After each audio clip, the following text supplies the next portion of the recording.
What's up, you guys? Slim here, Team Symmetry. Here to bring you guys an episode of Slim Chat. First and foremost, I really want to apologize for, I guess what I would call like kind of a lack of videos from me. Now, I know that I've been getting, some uploads in the last couple of days, but the thing is that for people who don't know, who haven't, seen a lot of my recent videos, I am back in school now, you guys, and I go 5 days a week, and I do not have the time really to record at home. So now that I'm back in school, I've decided that I would like to get a lot more just kind of, I guess, game footage for you guys. For those of you who saw my last video that was called College Equals Yu-Gi-Oh, literally like the title summed it up. I talked about where we play at. I brought some of my friends on camera that I've known for a couple years, and we've just been playing there for a really long time. And we're going to be starting to record a lot of games. We're going to get some games in, some deck profiles, and just, other things that I think you guys would really like. It's just really hard for me to record at home since I'm barely home anymore. And I just wanted to clear that up with you guys. So if there is not a daily upload, I apologize. I'll definitely try to record some stuff though while I'm there, get some good matches in, and get some deck profiles as soon as new decks catch my eye that I think you guys would really like. We're currently working on Teleport Agents. We're working on the new Teledad. We're working on a new version of Chaos Dragons, as well as just different variants of decks that I feel are going to be extremely efficient in the next meta. So anyways, now that that's cleared up, today's chat episode, I thought to myself, what can I honestly talk about? I can't really talk about the new meta for the fact that YCS Toronto is happening this weekend. This is where the first decks will be ran that are under the current ban list. September 1st is Saturday, as well as Vexy's birthday. So shout out to Vexy. Happy early birthday, bro. So a lot of things are going to occur there. A lot of different decks are going to make an appearance, and a lot of decks that were hurt by Inzektors are now going to be able to come back. So we'll see what happens at YCS Toronto this weekend. But anyways, the topic of the chat episode, I thought to myself, what can we talk about? And I thought there's nothing better, I think, in this game than the lessons you could learn from the game. So for that reason, I'm going to talk about what Yu-Gi-Oh can teach you. And I know a lot of people are like, really? It's just a card game. And I totally agree. It is a card game, but at the same time, you can learn a lot of things about life in this game. So I'm just going to let you guys know what I have learned from this game. So as I told you guys, I've been playing since the beginning. I started in 2002, on the playground. And, you learn from there. You pick up the starter decks, and you read, obviously. You read the effects, you read what the card does. If it was a normal monster, you read it anyway. It didn't have an effect, but you read it anyway. And you would construct your deck, and you would use the show. So you would start out with the Yu-Gi-Oh series and the starter decks, and the first booster pack, Legend of Blue Eyes White Dragon. And those were your starting models. Those are what really started this game and gave you guys a jumping off point. And what I've noticed is that you can always trace all your Yu-Gi-Oh success, all your Yu-Gi-Oh lessons back to the beginning, back to where you started. I remember for myself picking up the SKYPE deck as my first deck. The first thing I did, because I was weird, is I organized the deck by card number. I don't know why, but it just seemed right to me, Blue Eyes being number one, and so on and so forth. And I remember when I would use the deck that my main goal was always to summon Blue Eyes. The main goal was to summon Blue Eyes, summon Sword Stalker, all the big monsters in SKYPE's deck, use Lord of Dragons, Flutus Summoning Dragon, etc. And, as the years went on, a lot of things remained the same. You learned how to first construct a deck, you learned how to summon monsters, and of course when we all started, we all made mistakes. We all still make mistakes in the game, but we learned the very basics of the game. We learned that you could only, summon one monster per turn unless you had a card that allowed you an additional summon. We learned that you would have to set your traps before you could activate them. We learned that certain spells did certain things, and they would be more favorable in different situations. So in a sense, you were learning how to look at the playing field, how to look at what your opponent had on the board and what you had in hand, and there were a lot of just different things you could learn right there. Just from a blank field, you could see that my opponent has 4 cards in hand. I have 5 cards in hand. So I have 1 card more than them. So currently I'm in a winning position because I have 1 more card. However, their 4 cards could be more effective for their turn than my cards are on my turn. It was all pretty much a game where each person's move dictated the next move. I always remember that if my opponent set a monster and set a back row, my goal would be first and foremost to get rid of the back row and then get into the monster. So things like that I've carried on to today. Like when I was using Dark World today, I was using Dark World at school today, and everyone knows that when you run Dark World, you pop the back row. You don't run MST, you only run heavy. You only heavy when you need to or if you're in a losing position, and you graph of the back row. So it was the same thing from back when I was 12 years old to now, almost at 22. The same rules applied. Whenever the situation called for it, you got rid of the back row because the back row could be a trap, and traps obviously dictate themselves. You could fall into a position where you would be in a losing position. So you could learn just from there where you needed to go next to make your next play. So it's things like that that I learned. You learn patience, number 1. Number 2, you learn how to really observe a playing field. You really observe what's in front of you. And I feel that that's very important. I feel that you can apply that to anything in life, to when you're taking a test. Kind of Yu-Gi-Oh to me has always been like a test. And the way you pass the test is you get past the situations that are in your way. My opponent has 3 back row and a monster. My obvious goal is to get rid of the back row because there's 3 to 1. Spells and traps to monster. So my goal is to get rid of the back row and then to get past the monster. And things like that are something that you can apply to everything. If you're doing a multiple choice test, you can eliminate the answers you know that are wrong and leave the ones that are, and then use your critical thinking skills to answer those questions. So in a sense, Yu-Gi-Oh teaches you that. And I know a lot of people probably didn't think about that, but that's what I've noticed.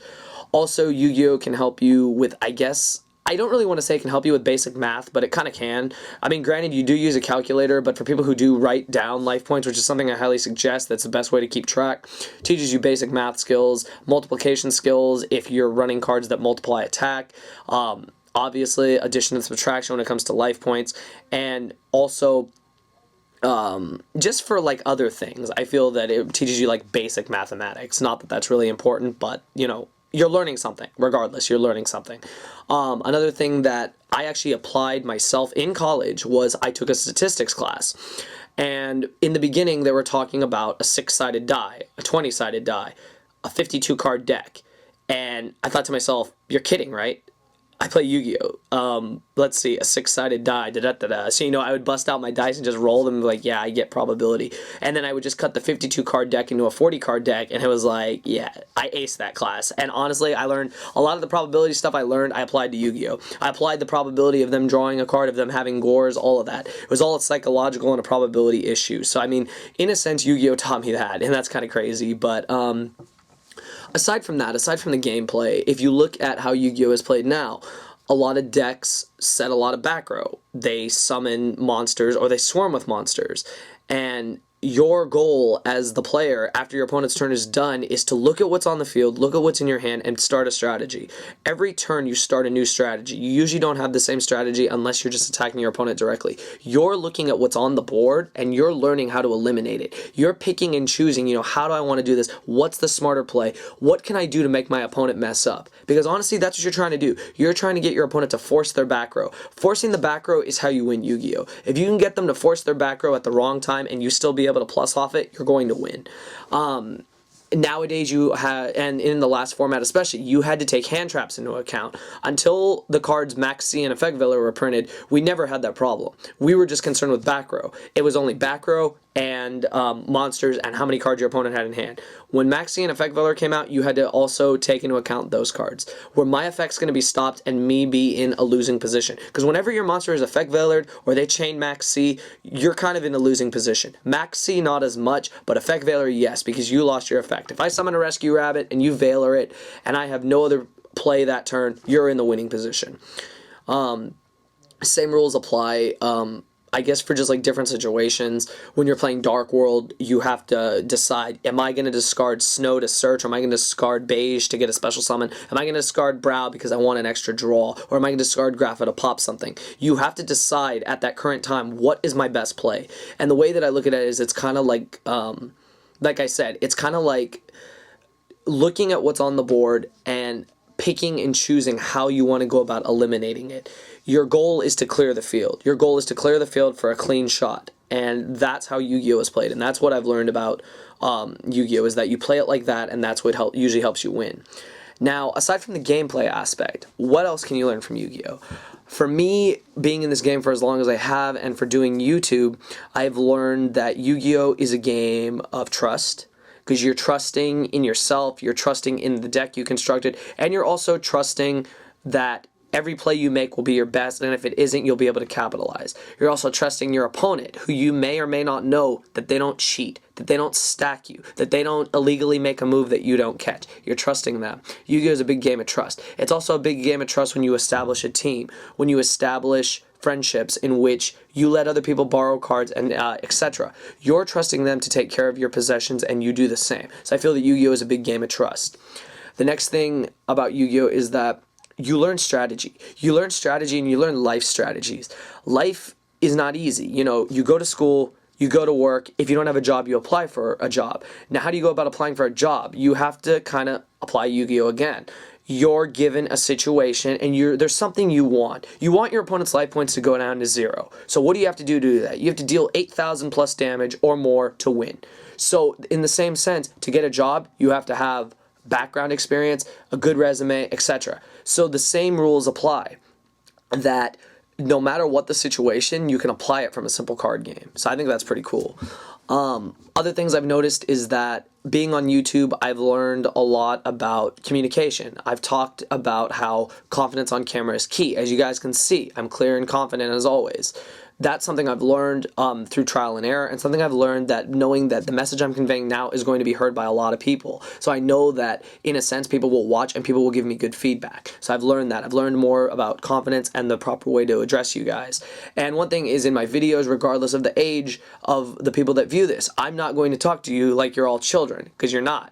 And you're playing a game that is referred to as a children's card game, but if you really think about it, there's a lot more adults that play the game than kids do. And the kids that play this game are a lot smarter than what they're labeling as a children's card game. So I feel that addressing them in this proper manner is the best thing for them. And I think other things I've learned is that you have to be able to learn to take the good with the bad. You're going to win a lot of games, you're going to lose a lot of games. And when you lose the game, you can't rage. You can't rage and say, well, fuck, you know, you cheated, you did better than me, all this other stuff. You have to accept the loss, and you have to be able to move on. Same thing in life. You're not always going to ace a test. You're not always going to, you're not always going to get the job. You're not always going to get the girl. You know, there's a lot of things that you can relate to Yu-Gi-Oh! As crazy as it is with everyday life. So it's things like that. And I think other things that you can learn from Yu-Gi-Oh! Is you can learn respect. I've talked about respect, and I've talked about how important it is. You respect your opponent. You may not know them, but you respect them. They do the same for you, or at least you hope they do. You respect your opponent's cards. You respect your cards. You respect every play that's made. If they make the better play than you, huzzah to them. They made the better play.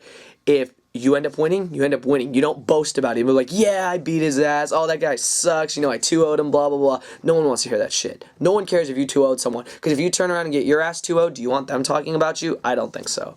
So you learn respect, and respect is huge. So Yu-Gi-Oh! Is a game of respect.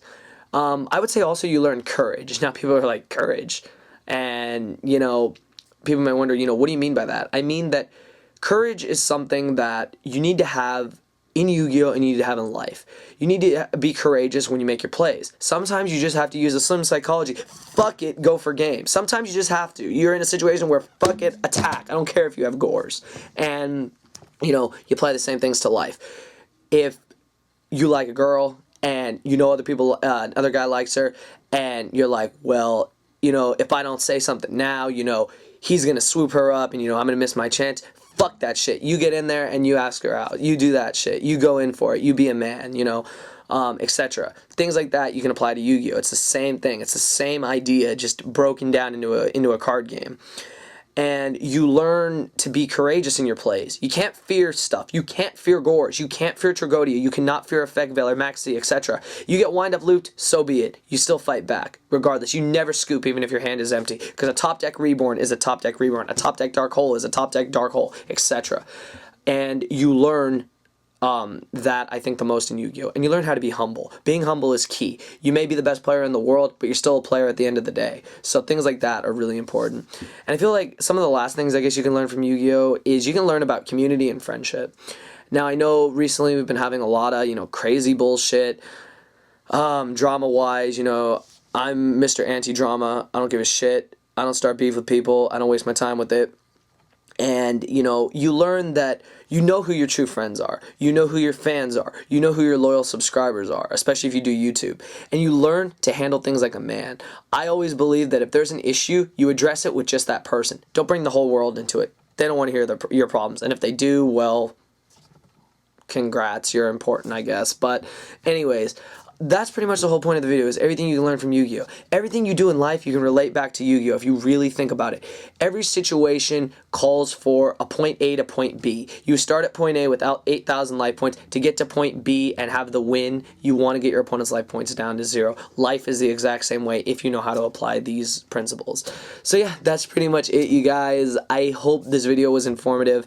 I haven't made kind of like a serious video, I guess, like this in a long time, and I just wanted to address something that I feel is just very important. I feel that if you guys understand that Yu-Gi-Oh! Can teach you all these life lessons, that you can truly, make a difference in the world, and that by conveying yourself either on YouTube or in person, in a professional manner, you will be professional in life and you will be successful. True success comes from professionalism. It comes from confidence. It comes from all these things. And I feel that if you apply what you have learned in Yu-Gi-Oh!, because I know everyone has learned from Yu-Gi-Oh!, don't tell me it's just a game. It's so much more than that. You will learn something. And if you haven't, then I'm sorry for you that you haven't. But that's what I have learned in my many years playing this game, and I hope to always learn more. I feel I learn something new every day. So I hope you guys like the video. Thumbs it up. 150, 200 likes would be awesome. We will be returning next week with Tech for Thoughts, new ideas on the format, the results of YCS Toronto, etc. And I hope that everyone just enjoys the upcoming format and what will happen in the next couple of months. So I hope you guys enjoy the video. Thumbs it up. Let me know, what have you learned from Yu-Gi-Oh? What can Yu-Gi-Oh teach you? And what do you think is the best thing that you have learned from playing Yu-Gi-Oh? So that's all I got to say, you guys. Thumbs up the video, and thank you for watching.